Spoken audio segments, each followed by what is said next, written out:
الحمد لله رب العالمين والصلاة والسلام على سيد المرسلين وعلى آله وأصحابه أجمعين.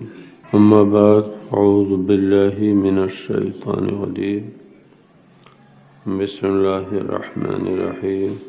فلما بلغ مجمع بينهما نسيا حوتهما فاتخذ سبيله في البحر سربا قال لفتاه آتنا غداءنا لقد لقينا من سفرنا هذا نصبا قال أرأيت إذا بينا إلى الصخرة فإني نسيت الحوت وما أنسانيه إلا الشيطان أن أذكره قال ذلك ما كنا نبغي فارتد على آثارهما قصصا فوجد عبدا من عبادنا آتيناه رحمة من عندنا وعلمناه من لدنا علما قال له موسى هل اتبعك على أن تعلمني مما علمت رشدا.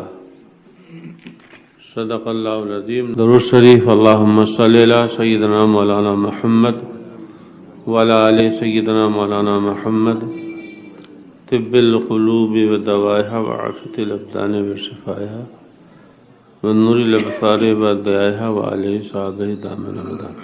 کتب حدیث اور تفسیر اور سیرت کی کتب، خصوصاً کتب تصوف میں ان آیات مبارکہ یا اس واقعے کی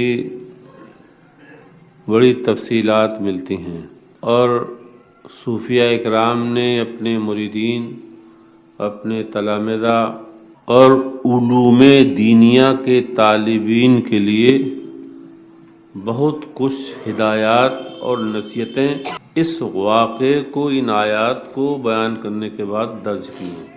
مولانا مولوی جلال الدین رومی کی کتاب مثنوی جو تصوف کی فارسی زبان میں اپنی مثال آپ ہے، چونکہ اس کی زبان فارسی ہے تو فارسی جاننے والے ہی کہاں ہیں، اور جو اردو میں ترجمہ کیا بھی ہے ایک آدھ لوگوں نے تو 100-150 سال پرانی اردو میں ہے، اس کو بھی لوگ نہیں سمجھ پاتے ہیں. فارسی تو اب وہ جو مدارس کے فارغین ہیں وہی نہیں جانتے ہیں، تو عوام الناس بیچارے فارسی کیا جانیں گے. باقی گلستاں بوستاں یہ بھی تصوف اور حکمت کی کتابیں ہیں، تو ان کو بھی لوگ نہیں جانتے. یہ فارسی زبان میں ہے. کیمیائے سعادت امام غزالی کی، وہ بھی اصل کتاب فارسی زبان میں ہے، کہ اس کا ترجمہ جو کیا گیا وہ کچھ آسان ہے، تھوڑا بہت لوگ سمجھ لیتے ہیں. ایک کتاب اور ہے حافظ شیرازی کی دیوان حافظ تصوف میں، یہ بھی فارسی زبان میں ہے. خدا کی محبت اور عشق رسول میں لبریز ہے وہ کتاب جس کو دیوان حافظ کہا جاتا ہے. لیکن کہاں ایسے سینے ہیں، کہاں ایسی زبانیں ہیں. آج کی جدید دنیا نے عشق رسول سے سینوں کو خشک کر دیا ہے. ارے یار، یہ فارسی زبان کی ہم نے کتابوں کا نام لیے.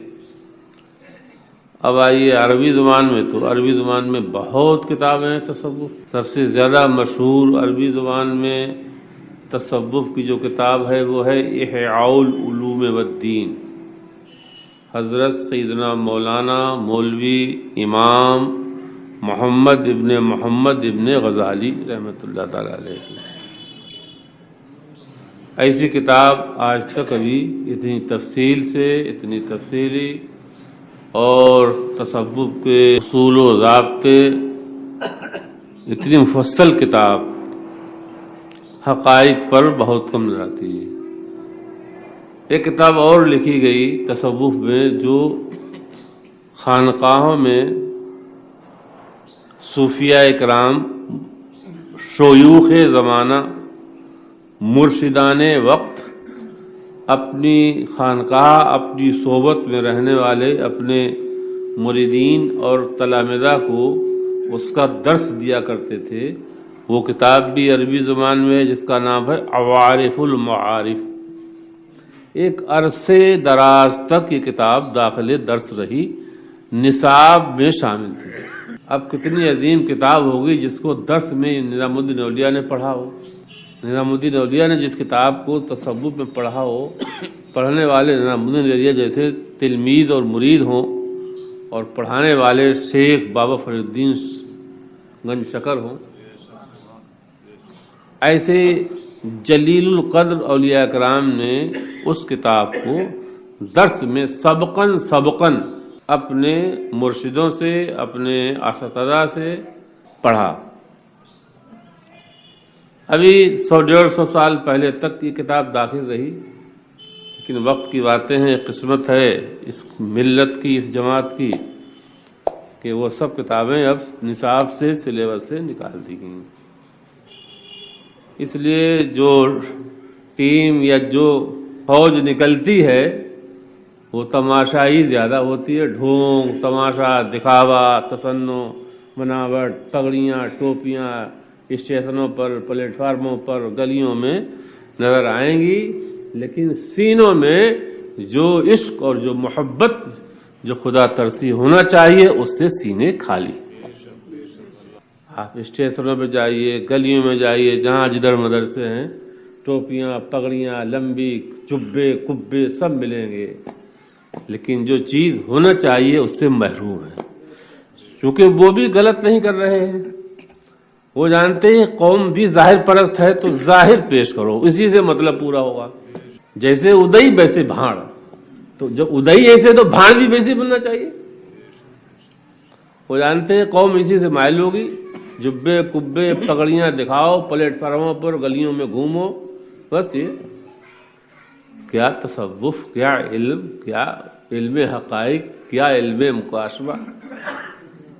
جن میں علوم کا نام لے رہا ہوں، آپ تو پہلے آپ کو اللہ تعالیٰ نے ذوق دیا ہے، محفل میں بیٹھ رہے ہیں، بہت سی باتیں سمجھ لیتے ہیں. مدرسے والے گھبراتے ہیں ان علوم سے، ان باتوں سے. مدرسین و طلبہ گھبراتے ہیں. ہمارا کبھی اتفاق سے ہم جلسوں میں چلے جاتے ہیں، اور جب ہم اس طرح کی گفتگو شروع کرتے ہیں تو اسٹیج کے سب سے پہلے مولوی بھاگتے ہیں، عوام نہیں بھاگتے. پہلے تو رونا آ جاتا ہے، کبھی غصہ آ جاتا ہے، کبھی رو پڑتا ہوں، کبھی ہنسنے لگتا ہوں، کبھی رونے لگتا ہوں، کبھی غصہ کرتا ہوں. یہ باتیں میں تمید اس لیے کہہ رہا ہوں کہ میں سمجھ نہیں آ رہا ہے میں کیا کیا بتایا کروں، کیا کیا نہ بتایا کروں. باتیں بہت کچھ ہیں، اور یہ میرا اپنا کمال نہیں ہے، یہ میرے مولا، میرے کریم رب کا احسان ہے کہ مجھے شور اور غوغوں سے بچایا، اور جو لطف، جو لذت ان کتب حقائق اور کتب معارف اور کتب مکاشفہ کے مطالعے پہ اللہ تعالیٰ جو عطا کرتا ہے، وہ بڑی بڑی شہرتوں، بڑی بڑی دولتوں اور بڑی بڑی عزتوں کے حصول پر نہیں حاصل ہوتی، جو اللہ تعالیٰ کے احسان ہے. ان آیات میں جو بیان ہے، جو ذکر ہے یہ سفر کا، وہ کوئی سفر تجارت نہیں ہے، سفر سیاست نہیں ہے. ان آیات میں ایک علمی سفر کا ذکر کیا گیا ہے. طالب علم عام نہیں ہے، جو مسافر ہے وہ عام نہیں ہے. مسافر وہ ہے اسمع اللہ کلامہ، جسے اللہ تعالیٰ نے بلا واسطہ اپنا کلام سنایا ہے. تو مسافر عام تو نہیں ہوا. ارے کوئی بندہ، کوئی انسان اپنے پیر سے قرآن پڑھ لے تو فخر کرتا ہے ہم نے اپنے پیر سے قرآن پڑھا ہے. یا کسی بزرگ مشہور زمانہ عالم سے کچھ آیتیں پڑھ لے تو بھی کہتا میں نے یہ آیتیں ان سے پڑھی ہیں. اور امتی نبی سے پڑھ لے، امتی نبی سے سن لے آیتیں تو اس کے فخر اور شکر کا عالم ہی کیا ہوا. اور یہاں تو کلام کس سے پڑھا جا رہا ہے، کس سے؟ پڑھنے والے کلیم موسیٰ اور سنانے والا اللہ تعالی. وہ سفر کرنے جا رہے ہیں. کیسا علم تھا بھائی، وہ کتنا مبارک، کتنا بابرکت سفر تھا. اور اس سفر میں جو انہیں مشقتیں اٹھانا پڑیں وہ کوئی معمولی تھوڑے تھی. تو صوفیہ اکرام نے، علماء باطن نے، علوم مکاشفہ کے ماہرین نے بہت دقائق، معارف، حقائق ان آیات پر جگہ جگہ بیان کیے ہیں۔ اللہ تعالیٰ کے احسان ہے، زیادہ مطالعہ نہیں کہ پھر بھی خلطے مضامین ہو رہا ہے، دماغ میں نہیں آ رہی کس مضمون سے شروع کریں۔ تو ہر آیت کے تحت اپنے اپنے وقت کے صوفیہ نے کچھ آداب، کچھ نصائح، کچھ فوائد بیان کیے ہیں کہ اس سے یہ نصیحت حاصل ہوتی ہے، اس سے یہ ادب ملتا ہے، اس آیت سے یہ ملتا ہے، اس آیت سے یہ ملتا ہے۔ جیسے غور کریے، جیسے قال لفتاہ آتنا غداءنا لقد لقینا من سفرنا ھذا۔ آپ عربی نہیں جانتے ہیں، اردو ترجمے سمجھ لیں گے۔ قال لفتاہ تو موسیٰ بولے اپنے خادم، اپنے جوان یا اپنے خادم خاص یوشع سے، آتنا غداءنا، ناشتہ لاؤ، کھانا لاؤ، لقد لقینا من سفرنا ھذا نصبا، بہت تھک گیا ہوں اس سفر میں۔ نصبا مانے تھکن، بہت تھک گیا ہوں۔ ایک دن ایک رات چلے تھے، ایک دن ایک رات پورا چلے تو تھکن ہونی چاہیے، ظاہر بات ہے۔ تو بھوک، سوال اس بات کا ہے، ذرا غور کیے، جو صوفیہ نکتے نکالتے ہیں، یہاں ایک دن رات چلنے میں بھوک لگائی، تھک گئے، اور جب طور پہ گئے تو 30 دن رہے، بھوک کا احساس تک نہیں ہوا۔ اس میں کیا راز ہے؟ طور پر 30 دن وہاں، نہ تھکن، نہ بھوک، نہ پیاس۔ یہاں ایک دن ایک رات میں کیا فرما رہے ہیں؟ آتینا غدانا لقد لقینا من سفرنا ھذا نصبا۔ ارے یوشع لاؤ، کھانا لاؤ، تھک گیا ہوں، بہت تھک گیا ہوں سفر میں۔ اور وہاں 30 دن مسلسل طور پر بلایا گیا، اور وہ بھی مسواک کر لی تو حکم ہوا جاؤ، وہ جو بو آ رہی تھی روزوں کی، وہ بو مجھ کو عنبر سے زیادہ پسند ہے، اور 10 روزے رکھو، اب پھر اسی بو کو لے کے آؤ۔ 30 دن 40 دن بھوک پیاس کا احساس نہیں ہوئی، ایک دن میں کیا بولے؟ تھک گئے۔ کیوں؟ اس لیے کہ یہ سفر الی العبد تھا، اور وہ سفر الی الرب تھا۔ یہ سفر دنیا میں علم طلب کے لیے تھا، اور وہ سفر خدا کی محبت میں تھا، خدا سے کلام میں تھا، وہاں کلام کی لذتیں محسوس کر رہی تھی۔ اس سے پتہ لگا کہ طلب علم میں مشقت ضروری ہے۔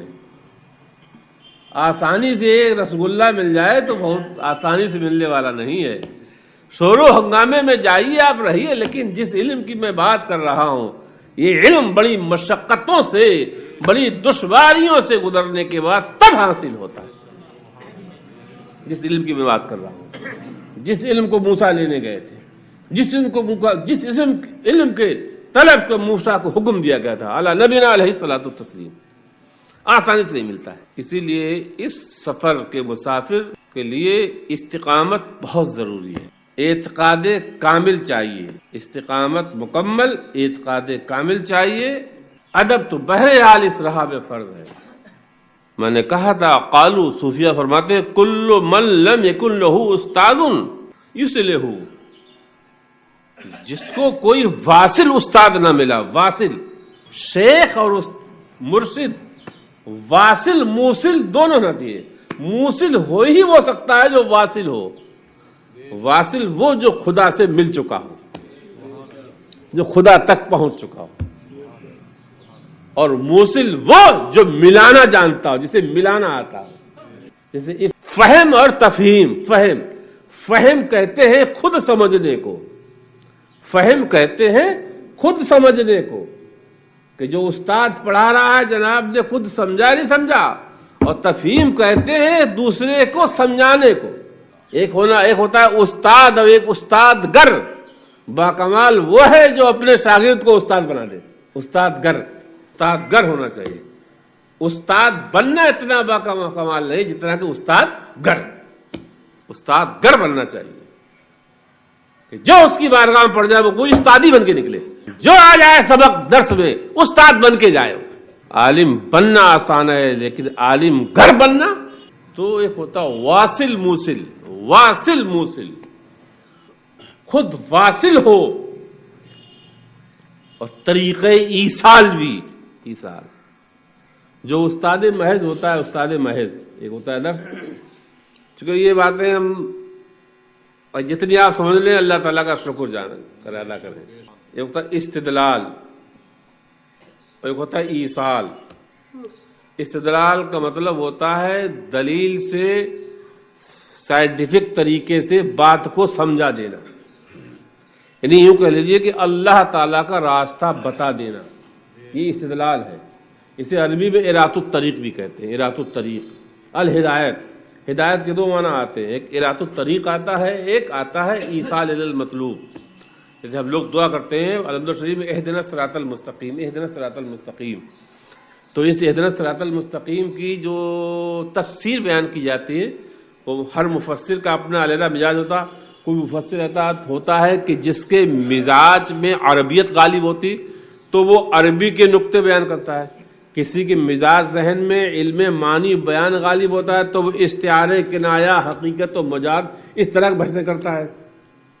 کسی مفسر کا ذہن ہوتا ہے عالم کا فقیانہ تو وہ اس آیت سے فقہ کے مسئلے نکالتا ہے۔ کسی مفسر کا ذہن ہوتا ہے منطقیانہ، فلسفیانہ تو وہ فلسفی نقطے نکالتا ہے، جیسے امام راضی مفسر ہیں، تفسیر کبیر جس میں۔ اور کوئی مفسر ایسا ہوتا ہے جو واصل باللہ ہوتا ہے، پھر وہ اسی آیت سے علم حقائق، علم دقائق اور علم مکاشفہ کی باتیں کرتا ہے۔ تو ایسے ہدایت اہدنا الصراط المستقیم ہے کہ آیت ہم لوگ سب پڑھتے ہیں، اہدنا الصراط المستقیم۔ تو اہدنا کا معنی دو معنی، اراۃ الطریق، راستہ دکھا دینا۔ تو استدلال کا مطلب ہے اللہ تعالیٰ کا راستہ بتا دینا، اور ایصال کا مطلب ہوتا ہے راستہ بتا کے پہنچا بھی دینا۔ لے یہ ہے آستانہ قدرت تک، ٹیک دے اپنی پیشانی کو، آستانہ قدرت تک پہنچا دے۔ تو کہتے ہیں قالوا بل كل من لم يكن له استاذ يسله بسلسلة اتباعه ويكشف عن قلبه القنا۔ کہتے استاد ایسا ہونا چاہیے، شیخ ایسا ہونا چاہیے اپنی زندگی میں۔ اپنا شیخ اگر واقعی وہ شیخ اختیار کرنا چاہتا ہے، کسی کو اپنا مرشد رہنما بنانا چاہتا ہے تو یکن ایسا شیخ ہو، ایسا شیخ ہو کہ اس راستے کا آشنا ہو، یوسلو ہو، جو مریدوں کی لڑی ہے، سلسلہ جو ہے اس لائن میں جوڑ دے اس کو۔ وَيَكْشِفُ عَنْ قَلْبِهِ الْقَنَاعَ، اور جو اس کے قلب پر حجابات پردے ہیں ان کو ہٹا دے۔ اسی لیے جسے لوگ بہت سے حدیث کہتے ہیں، حدیث نہیں ہے وہ، حضرت سیدنا امام العارفین قدوۃ الصوفیہ سیدنا مولانا بایزید بستامی رضی اللہ تعالیٰ عنہ کا ایک مقولہ، ایک ارشاد مبارک ہے، من لم یکن لہ شیخ فشیخہ الشیطان۔ جس کا دنیا میں کوئی استاد اور شیخ مرشد نہ ہو تو اس کا شیخ شیطان ہوگا۔ یہ اسی مقولے کی میں نے ابھی جب ذکر کیا تھا کہ ابھی کتاب سب سے پہلے جس کتاب کا ہم نے نام لیا تھا تصوف الدین مثنوی، مثنوی کے میں دو شعر اب امام مولوی مانوی، مولوی مانوی، مانوی مولوی، یہ نہیں مدرسہ بورڈ کے مولوی کورس پاس کر لیا ہے، نہیں، انہیں نام بھی لکھنا نہیں آتا ہے، سند بھی ہے مولوی کی، عالم کی، فاضل کی بھی سند ہے، خود فاضل لکھنا نہیں آتا ہے، سند فاضل کی ہے، فاضل لکھنا نہیں آتا ہے۔ کیسے زمانے سے ہم کیسے وقت سے گزر رہے ہیں۔ جو قوم حکومت کو ٹھگے، فاضل سند فاضل کی، فاضل لکھنا نہیں آتا ہے، روپیہ عقیدہ لے رہا ہے فاضل کی طرف۔ قوم داڑھی ٹوپی والے اتنے دغاباز ہو گئے ہو۔ امر بالمعروف کرنا بڑا مشکل کام ہے دنیا میں۔ اگر کوئی سخت کام ہے، اللہ تعالیٰ کی بنا چاہتا ہوں، میں خود کمزور، سب سے سخت کام دنیا میں اگر کوئی ہے تو وہ امر بالمعروف اور نہی عن المنکر۔ وہ کیوں؟ اس لیے کہ اللہ تعالیٰ اپنے پیغمبر اپنے رسولوں کو سب سے سخت کام ان کے حوالے کرتا ہے، اور ان کے حوالے جو کام ہے وہ یہ کہ امر بالمعروف کرنا ہے، نہیں منکر کرنا ہے۔ اس سے نہ سخت، اس سے دشوار کوئی کام نہیں، کوئی غرض نہیں، کوئی مطلب نہیں ان سے، پڑوسی نہیں میرے، کاروبار نہیں ان سے کیا، لین دین نہیں ان سے کیا، سفر ان کے ساتھ نہیں کیا، بس یہ کہ ایک اچھی بات بتا دی، اس بات پر ہمارے دشمن ہو گئے۔ اب سنیے مولانا مولوی کیا فرماتے، پیر بگزیں کے بے پیر ہی سفر، پیر بگزیں کے بے پیر ہی سفر، ہست بس پر آفت و خوف و خطر۔ کہتے دنیا میں آئے ہو، دنیا کے مسافر سنو، ایک مرشد ایک رہنما اختیار کر لو۔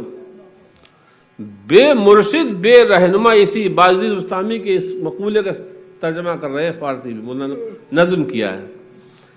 یہ سفر دنیا سے آخرت کی طرف سفر، یہ ہست بس پر آفت و خوف و خطر، بے شمار اس سفر میں خطرات ہیں، بہت دشواریاں ہیں، بڑی دقتیں ہیں، لہذا بلا مرشد کے یہ سفر مت کرنا۔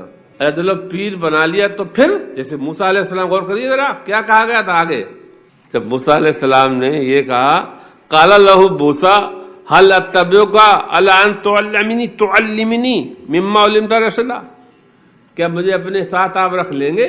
غور کریے، انداز دیکھیے، ایسے جلیل القدر جلالی پیغمبر، اولو العزم رسول، اور کیا کہہ رہے ہیں کہ ہمیں اپنے ساتھ رکھ لیں گے آپ؟ انداز دیکھیے، گزارش کیا ہے کہ ہمیں اپنے ساتھ رکھ لیں گے آپ؟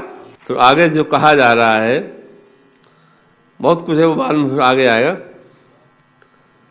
قال انک لن تستطیع معی صبرا، تم میرے ساتھ کیسے ہو؟ آپ شریعت والے ہیں اور آپ جہاں دیکھیں گے خلاف شرع کوئی بات بتائے تو آپ ٹوک دیں گے، بڑا مشکل مسئلہ ہے نا۔ تو کہتے ہیں مولانا چوں گرفتی پیر ہمیں تسلیم شو، ہم چوں موسیٰ زیر حکم خضر رو۔ فارسی کو اور فارسی کے انداز میں پڑھ جائے تو مزہ نہیں آتا ہے۔ چوں گرفتی پیر ہمیں تسلیم شو، ہم چوں موسیٰ زیر حکم خضر رو۔ جب مرشد بنا لو، مرشد بنانا سوچ سمجھ کے، لیکن جب بنانا بہت چھان بین کے، ایسے نہیں شور و غوغے میں مت آنا، ہنگامے میں مت آنا۔ حیرت ہے، افسوس ہے آج کے لوگوں کی جہالت و نادانی پر کہ شور و غوغے اور اپنے آپ ایڈورٹائز اور کٹنگوں پہ اتنا مرتے ہیں، اور وہ علماء جن کے ساتھ 20 سال 30 سال رہے، کبھی خلاف سنت کوئی عمل نہیں دیکھا، اسے مرشد نہیں بنا پائے۔ چوں گرفتی پیر ہمیں تسلیم شو، جب مرشد بنا لینا تو ادب سیکھ لو۔ یہ طریقہ ادب یہ ہونا چاہیے جو موسیٰ نے کیا تھا کہ حضرت موسیٰ پورے سفر میں حضرت خضر کے زیر حکم رہے۔ اس لیے علماء نے فرمایا استاد مرشد پہلے عالم شرع ہو اور پھر عامل شرع ہو۔ کسے بنایا جائے گا؟ پہلے وہ کیا ہو؟ عالم شرع ہو، شریعت کتاب و سنت کا عالم ہو، پختہ علم خدا نے اس کو کتاب و سنت کا دیا ہو، حرام و حلال کا عالم ہو، معروف و منکر کو جانتا ہو۔ یہ نہیں کہ کبھی خاندان میں نگر دادا سگر دادا گزرے تھے بزرگ، اور آج بالکل کوڑا ہے پوتا پر پوتا نگر پوتا، تو چلو یہ کوئی خاندانی وراثت نہیں ہے۔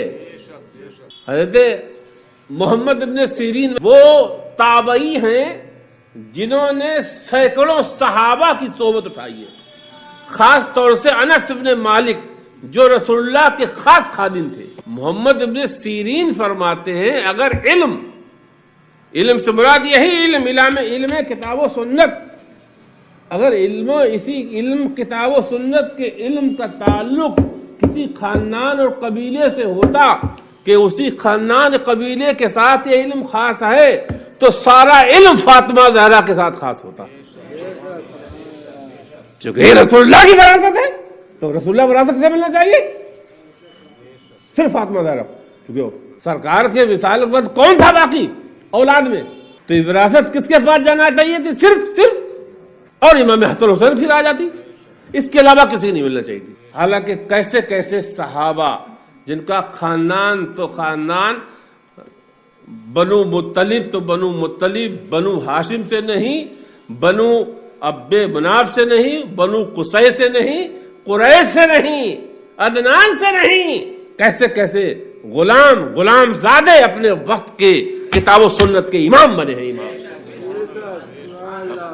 امام عرب ابو حنیفہ محمد، ہم نے ابو حنیفہ نعمان ابن ثابت کہا کرے اور ان کے بارے میں رسول اللہ نے فرمایا کہ فارس کا ایک شخص ہوگا، اگر علم سریا پر ہوگا تو سریا سے بھی علم لے آئے گا اور زمین والوں کو اس علم سے سیراب کر دے گا. فارسی نسل تھے، قریشی نسل نہیں تھے، عدنانی نہیں تھے، قیداری نہیں تھے، اسماعیلی نہیں تھے، ابراہیمی نہیں تھے. تو پہلی شرط یہ ہے، قال عارف بزرگ فرماتے اس راہ کا مرشد استاد شیخ اسی کو بنائے پہلے وہ عالم شرع ہو، اور پھر جو شرع کا عالم بنائے پھر اس پر عامل بھی ہو، پورا عامل بھی ہو اس میں. بہرحال تو وہ موسیٰ علیہ السلام بتا دیا، پورا پتہ بتا دیا گیا. فلما بلغ مجمع بینہما، جن دو سمندروں کو ملنے کی جگہ پر پتہ بتایا گیا تھا، حضرت موسیٰ علیہ السلام اور اپنے ساتھ میں خادم کو لے کے چل دیے تھے. سفر کیا مکمل، ایک دن ایک رات چلتے اور فلما بلغ مجمع بینہما، جب دونوں سمندروں کے ملنے کی جگہ سنگم پر پہنچے، بحر روم و بحر فارس کے پہنچے، تو وہاں پر تھوڑا سا آرام کرنے کے لیے لیٹ گئے موسیٰ علیہ السلام. اور یوشع بن نون جو تھے آپ کے خادم، وہ تھوڑا سوئے لیکن وہ پہلے اٹھ گئے، انہوں نے وضو کیا. وہ ٹوکری وہی زنجبیل بھی آیا ہے کہ اس میں جو مچھلی کچھ کھائی ہوئی تھی، بڑا بھنی روسٹڈ تو تھی وہ مچھلی. اللہ تعالیٰ کی قدرت، انہوں نے وضو کیا. اور فرماتے وہیں پر وہ چشمہ آب حیات بھی تھا، انہوں نے وضو کیا، وضو کے چھینٹے پڑے، وہ مچھلی جو ہے ایک دم عاش وہ زندہ ہوئی اور لوٹی پلٹی. اور سمجھا وہ مچھلی نہ جس کی آنتیں نہیں، دیکھیے خدا کی قدرت نہ اس کی. مچھلی روسٹی کی تو اندر سے آنتیں پہنچے سب نکال دی جاتی ہیں، اور آدھا حصہ کھیا ہوا بھی تھا، پسلیاں بھی غائب تھی، سب بھی غائب تھی. اور اس کے بعد کیا خدا کی قدرت دیکھیے کہ وہ مچھلی ایک دم لوٹی پلٹی زندہ ہوئی سر سمندر میں. نہ سے یہوتہما بھول گئے، فاتخذ سبیلہ فی البحر سربا، تو راستہ اس نے یوں بنایا. راستہ کیا تو اللہ تعالیٰ کی طرف سے سب اس بندے وہ علامہ صابی صاحب فرماتے، علامہ صابی صاحب کہ اتنا مشقت سمندروں، وہ مجمع بحر سمندروں کے ملنے کے نہیں تھے، بلکہ سمندر پار کر کے اندر ایک جزیرہ تھا. اس جزیرے میں چٹان پر حضرت خضر علیہ السلام سو رہے تھے، چادر اوڑے ہوئے، پیروں سے دبی ہوئی چادر، سر سے دبی ہوئی. اب دیکھیے کتنا مشکل سفر.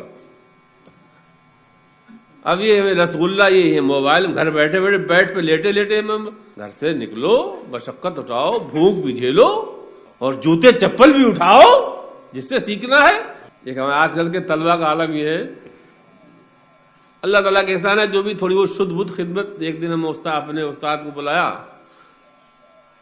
تھوڑی سی کتاب ان سے پڑھی تھی ہم نے، تھوڑی سی کیا مطلب ایک لفظ پڑھا ہو استاد ہو گئے. بہرحال وہ تو جو بھی ہم نے ان کی، اچھا ہمارے وہاں مریدین بھی تھے، بریلی کے بعد مریدین بھی تھے، شاگرد بھی، لیکن اپنے آپ ہی ہم خدمت کر رہے تھے. ایک دن استاد آئے، گاڑی دور ہم استقبال گئے تو گاڑی پیچھے بھاگنے لگے، لوگ ہنسنے بھی لگے. میں دیکھ کر اب دوڑ تو پاتے نہیں تھا، الحمدللہ کوئی ہوا نہیں. تو استاد بولے، سید صاحب آج کل کے تو شاگرد ایسے ہیں. انہوں نے اپنا واقعہ بتایا. تو بولے ہم نے ایک دن کہیں گئے دعوت میں، تو اپنے شاگرد سے کہا تھا میں جوتے رکھ دینا، تو وہ پیر سے جوتے لا رہا ہے. حضرت بتا رہے تھے، خود مولانا بہل لطفہ صاحب قبلہ ہیں، صدر شریعہ کے بیٹے، ان کا وہ بتا رہے تھے کہ میں نے کہا اگر سید صاحب میں نے کہا آپ نے شاگرد جوتے ادھر رکھ دو تو پیر سے لایا جوتے وہ، حالانکہ اٹھا کے سر پہ رکھنا چاہیے تھے، پھر اس کے بعد رکھتا ادب تو یہ تو کہاں رکھا ہے ایسا اتنا مشقت بڑا سفر. تو مچھلی نے اس طور پر راستہ کہ پوری وہ سمندر میں چکے ایک چٹان پہ یہ تو وہاں سے مچھلی تو خدا کی قدرت اللہ تعالیٰ نے اس پانی کو روک دیا، اوپر کا اوپر نیچے کا نیچے دائیں کا دائیں بائیں کا بائیں پورا پورا پانی سمندر کا منجمد ہو گیا اور راستہ بنا دیا.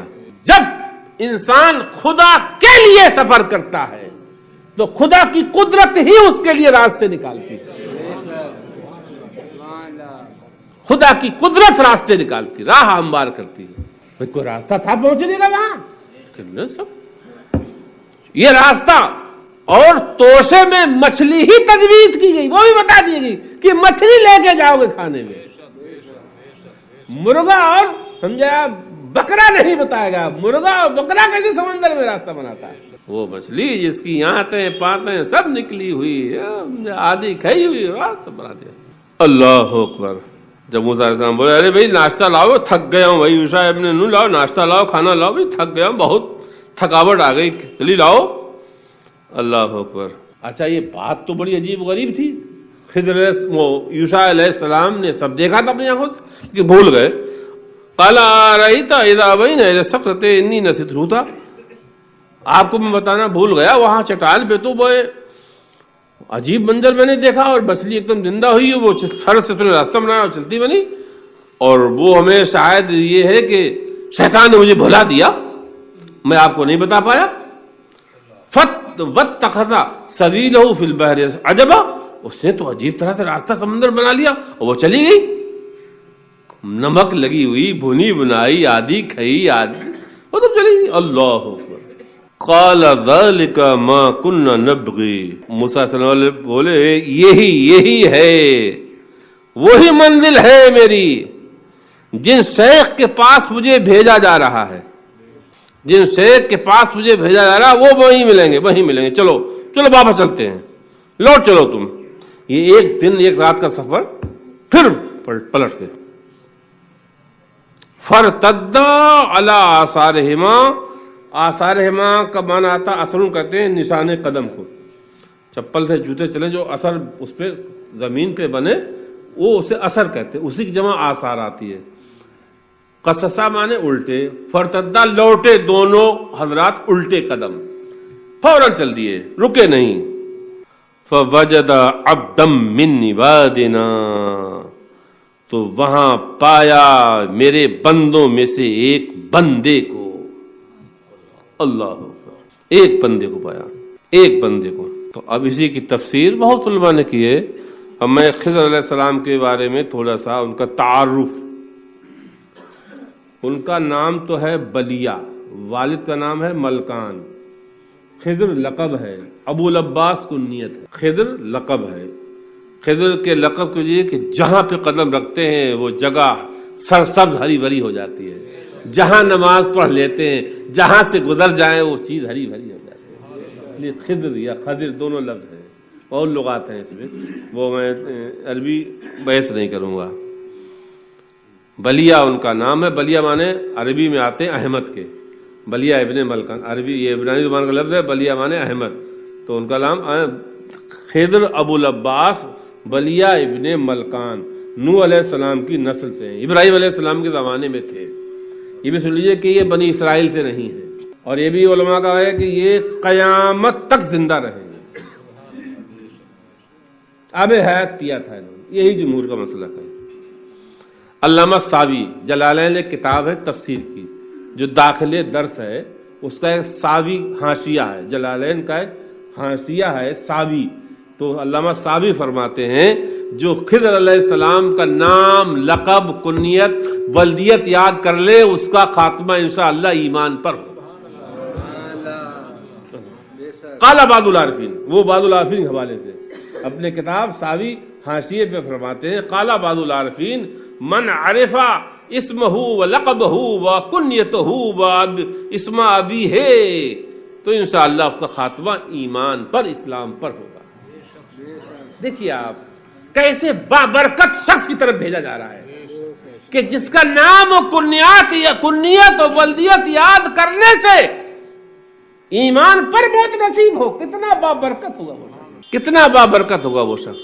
اور اس کے بعد بہت تاریخی واقعات, لیکن ہم نے جو مشہور ہے, جو آپ کے بارے میں مشہور ہے وہ بتا دیا. اور اب کسی نے کہا یہ بھی اقوال ہے, لیکن وہ یہ والجمہور انہ نبی غیر مرسل, اور جمہور کا مسلک یہی ہے کہ وہ نبی ہیں, نبی مرسل نہیں ہے. کسی جماعت طرف انہیں نبی نہیں بنا کر کہ نبی ہیں, نبی جمہور کا یہ ہے نبی ہیں. اب رہا کہ بہت سے لوگوں نے فرمایا کہ وہ وصال فرما گئے, لیکن نہیں, حق یہ ہے اکثر علماء یہ کہ وہ ابھی موجود ہیں, ہمارے بیچ موجود ہیں, اور یہی قول صوفیہ کے نزدیک متفق علیہ ہے. صوفیہ اکرام سے, اولیاء اکرام سے, مرشدان اعظام سے ایسی بہت سی حکایات اور واقعات موجود ہیں کہ ان کی ملاقات ہوتی ہے صوفیہ اکرام سے. بعض مقامات پر ابھی بھی حاضر ہوتے ہیں.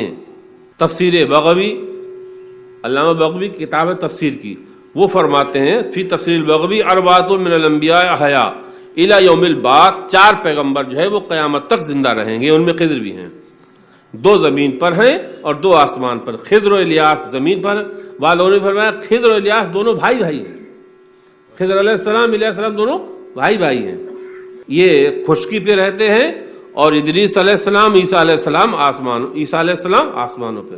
یہ علامہ بغوی فرماتے ہیں, ان کی تفسیر میں یہ ہے. مولا علی سے ملاقات ہوئی.